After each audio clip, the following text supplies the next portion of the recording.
Was the first time the president-elect said that he believes Russia was behind the election-related cyber attack. What everybody's talking about today. KTLA 5's John Fenolio joins us now live in studio.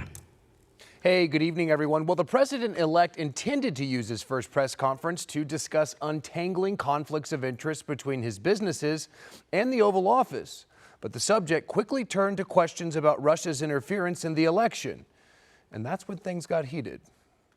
Your organization is terrible. A visibly frustrated Donald Trump firing back at reports that Moscow has compromising personal and financial information about him. Again, I think it's a disgrace that information would be let out. Blaming U.S. intelligence officials for leaking unverified information, while vehemently denying news reports that intelligence chiefs gave Mr. Trump and President Obama details about unverified intelligence, alleging that, among other things, Team Trump had direct communication with Russia in the months before the election. I saw the information. I read the information outside of that meeting. It's all fake news. It's phony stuff.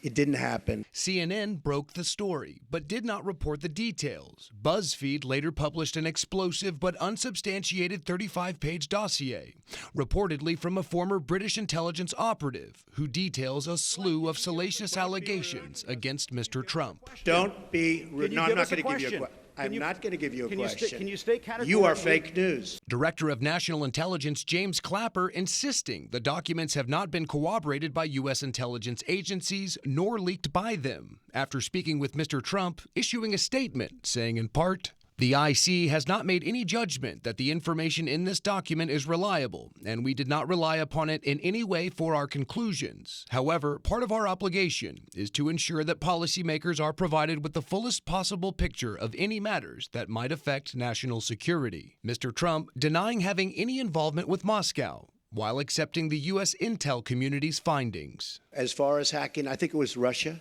but I think we also get hacked by other countries and other people. But the president-elect is refusing to release his tax returns to prove he has no financial ties to Russia. You know, the only one that cares about my tax returns are the reporters, okay? And Mr. Trump today reiterated his plan to repeal and replace Obamacare. He said he would announce his pick for the Supreme Court within 2 weeks of taking office. As for those potential conflicts of interest, Mr. Trump says he will leave his business empire in a trust to be run by his sons Don Jr. and Eric. Today, the head of the nonpartisan Office of Government Ethics called Donald Trump's conflict of interest plan meaningless. Court Micah, back to you.